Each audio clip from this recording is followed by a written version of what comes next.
Hello friends, Radhe Radhe.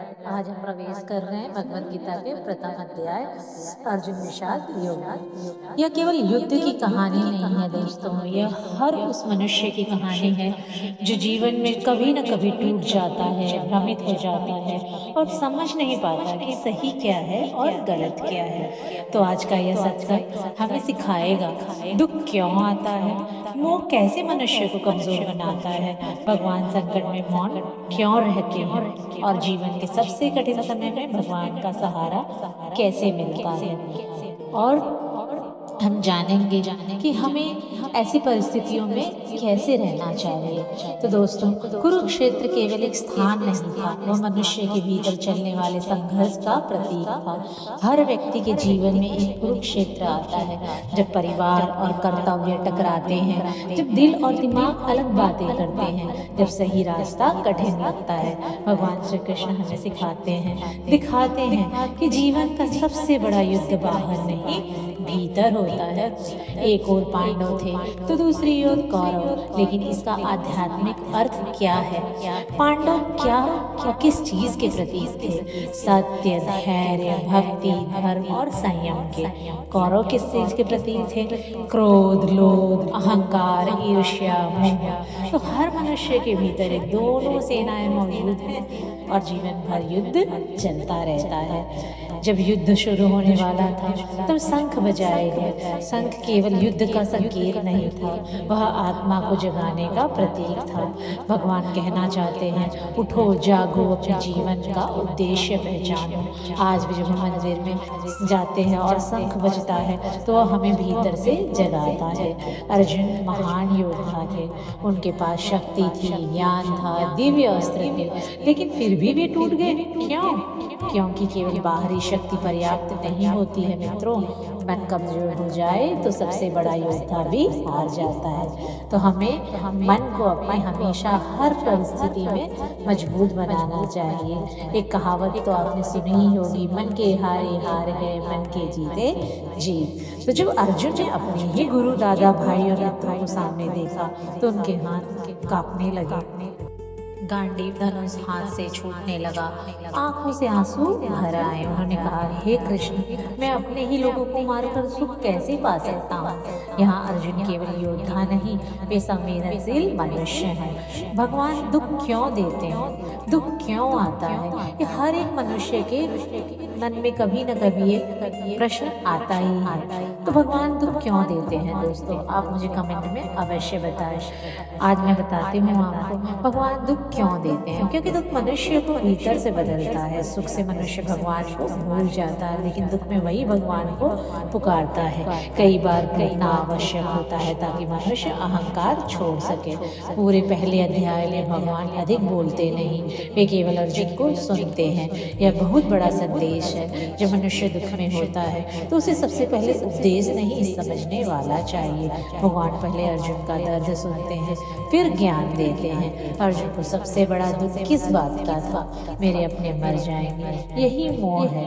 मोह का अर्थ प्रेम नहीं है, प्रेम मुक्त करता है, मोह बांध देता है। मोह में मनुष्य सत्य भूल जाता है। जब भावनाएं बहुत बढ़ जाती हैं तब विवेक कम हो जाता है। अर्जुन के साथ भी ऐसा ही हुआ था।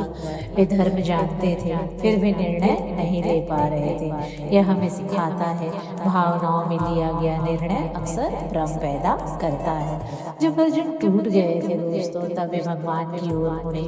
यही अध्याय का सबसे बड़ा मोड़ है। जब तक मनुष्य अहंकार में रहता है वह भगवान को नहीं पुकारता, लेकिन जब वह पूरी तरह टूट जाता है तब सच्ची प्रार्थना निकलती है। हर व्यक्ति कभी न कभी अर्जुन बनता है दोस्तों। जब रिश्ते टूटते हैं, जब अपना अपमान मिलता है, जब जीवन समझ नहीं आता और अपने ही धोखा देते हैं, जब भविष्य अंधकार में लगता है, और उसी समय भगवान कहते हैं, मैं तुम्हारे साथ हूँ। ध्यान से देखिए दोस्तों, गीता का पहला अध्याय ज्ञान योग्य नहीं है, विषाद योग्य है, अर्थात दुख भी भगवान तक पहुंचने का मार्ग बन सकता है। कई लोग सुख में नहीं, दुख में भगवान के सबसे करीब आते हैं। आज का मनुष्य भी अर्जुन की तरह बाहर से मजबूत, अंदर से टूटा हुआ।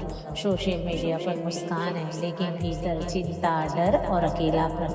गीता कहती है, अपने मन की लड़ाई भगवान के साथ लड़ो, प्रतिदिन भगवान का नाम लो, कुछ समय मौन में बैठो, क्रोध कम करो, दूसरों का अपमान मत करो, अपने कर्म शुद्ध करो। भगवान दूर नहीं, मन शांत होते ही उसका अनुभव होने लगता है। तो दोस्तों, जब अर्जुन पूरी तरह टूट गए, तभी गीता का दिव्य ज्ञान शुरू होता है। इसलिए अगर आज जीवन में अंधकार है, मन परेशान है, अगर सब कुछ बिखरा हुआ लगता है, तो समझिए शायद भगवान आपको अपने करीब ला रहे हैं। हमें हमेशा ईश्वर से प्रार्थना करनी चाहिए कि हे कृष्ण, जब हमारा मन भ्रमित हो जाए तब हमें सही मार्ग दिखाना, जब हम टूट जाएं तब हमें अपनी शरण लेना, हमारे भीतर के भय, मोह और अहंकार को दूर करना, हमें सत्य भक्ति के मार्ग पर चलना। राधे राधे।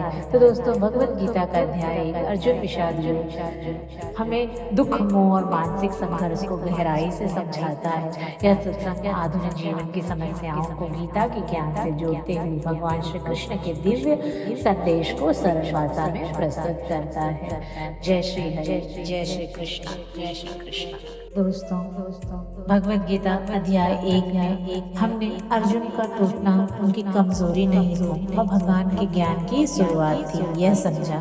अगर आज आप भी जीवन में संघर्ष कर रहे हैं तो विश्वास रखिए, शायद श्री कृष्ण आपको भी भीतर से मजबूत बना रहे हैं। स्पिरिचुअलिटी के बेसिस पे देखें तो अध्याय 1 हमें सिखाता है कि कुरुक्षेत्र केवल युद्ध भूमि ही नहीं है, वह हमारे मन का प्रतीक है। हर दिन हमारे भीतर भी धर्म और अधर्म का युद्ध चलता है। प्रार्थना यही है कि हमारे जीवन का सारथी हमेशा श्री कृष्ण बने रहें। अगर हम इसे डीप और मोटिवेशनल वे से देखें तो जब तक मनुष्य अपने अहंकार में रहता है तब तक उसे भगवान की आवश्यकता महसूस ही नहीं होती, लेकिन जब जीवन तोड़ता है तब उसे गीता का ज्ञान समझ में आने लगता है।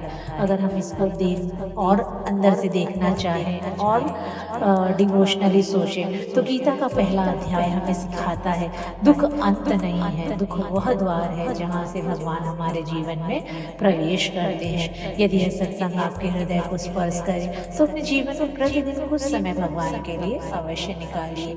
नाम जपिए, मन शांत रखिए और विश्वास रखिए, श्री कृष्ण हर परिस्थिति में आपके साथ हैं। राधे राधे मित्रों, मिलते हैं भगवद गीता के अगले अध्याय के दिव्य ज्ञान के साथ। जय श्री कृष्ण, जय श्री कृष्ण।